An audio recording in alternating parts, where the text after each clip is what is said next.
Lions TV, Stoke City 1, Millwall 1. I think overall, probably a fair result. I think first half, all of their chances came from probably our mistakes.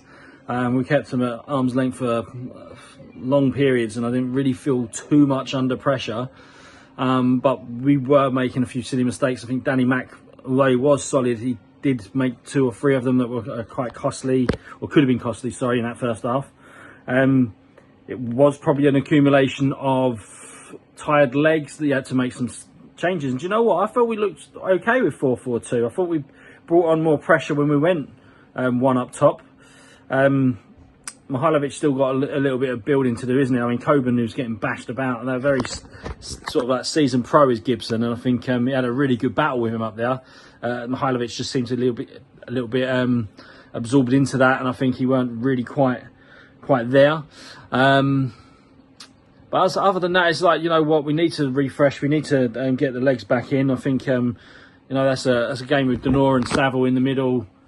Probably couldn't have done 3 games in 7 days. So yeah, Wintl's not really done much for me to say he's pushing them 2 out, but Harris seems to like him, so we're stuck with him, I'm afraid. But I think Jaff had a couple of little moments today. Probably the first mistakes he's made this year as well. So maybe it's just tired minds and tired legs. You know, not unnecessary, that uncommon, not really part of their personality. But like, you know, Jaff made a couple of mistakes and nearly got caught out one over the top, and then it's probably his fault for the goal. I want to get some opinions on this one because it divided the house. I think the actual header itself, it's right in the middle of the goal. Jensen scored like just done a star jump, not to make himself big, but almost like, oh, what can I do? It's right in the middle of the goal. Could he have stopped that? It was a very good pace on the cross, and obviously he's guided it down, and I don't know. Maybe I'm being overcritical, but look, we can't snuff at this. This is a 7-game unbeaten run. We've had some real top results against some top teams, so we can't complain. We're still 7th. I think we might finish 8th by the end of the day. International breaks come at the right time. Just again, mentally, I think it's something that we put so much energy and thought into those 2 big games that we've just had. I always said it's like the Phil Taylor effect. Any time Phil Taylor lost in the semi-final, the player that beat him seemed to struggle in the final. It's like, you know, you've climbed Mount Everest, you put all that effort and all that focus into that, and then all of a sudden you're at the top, you got back down to the bottom and go, right, you're now going to climb Mount Kilimanjaro straight afterwards. And sometimes you just can't get back up for it. You know, make excuses all you want. I think after the 2 games we've had, Burnley and Leeds back to back, go away to Stoke, I said I probably would take a draw today. So it's not that sort of bump back down to earth that we had at Cardiff. I think it's the case of, right, okay, but didn't lose again. Keep the momentum going. As for individual performances, as I said, it was a weird one today. No one really stood out for me personally, and I know that people are going to come out and say this, that, the other. Coburn did solid enough up front, got his goal. I thought Aziz again was a lot better today. And you know, there was decent performances. A lot of 7 out of 10s. There was no one that really excelled too much.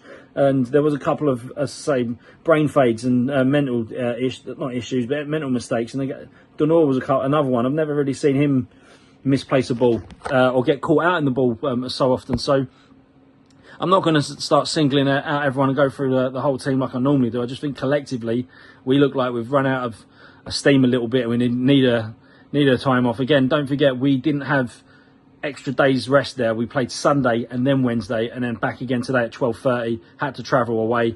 In all honesty, that would be normally a 1-0 loss. Diabolical 1-0 loss where we said, you know what, we had no idea and no clue today, but we had good chances there. As I think, like looking back, Aziz had one, that header. He put a couple of real good, decent balls in where no one was in there, which ironically came just after the substitutes. Come on, where we had one up front, and I said there was 2 balls that Aziz put in the second half. Where if we had 2 up front, you'd think the other forward would be behind the other guy. It just missed them. So look, it's a point it's a point we take and we run with it again. We come back after the break. We got Sunderland in 2 weeks. I thought it was funny, people online saying, "Oh, maybe he's resting players for Sunderland." We've got to realise we ain't got them for 2 weeks, so we're not resting anyone for anything other than we need to freshen up. So, look, plaudits to all of the 700 that travelled up. It's half decent crack in Stoke. I've been a couple of times. I've got nothing much more to say other than I just think, we gave them a lot of the ball again, sat back and took a point. So, job done. Okay, we want to win every game, but you can't, can you? So, enjoy the rest of your weekends. We enjoy the international break and we keep the faith. Come on, you Lions.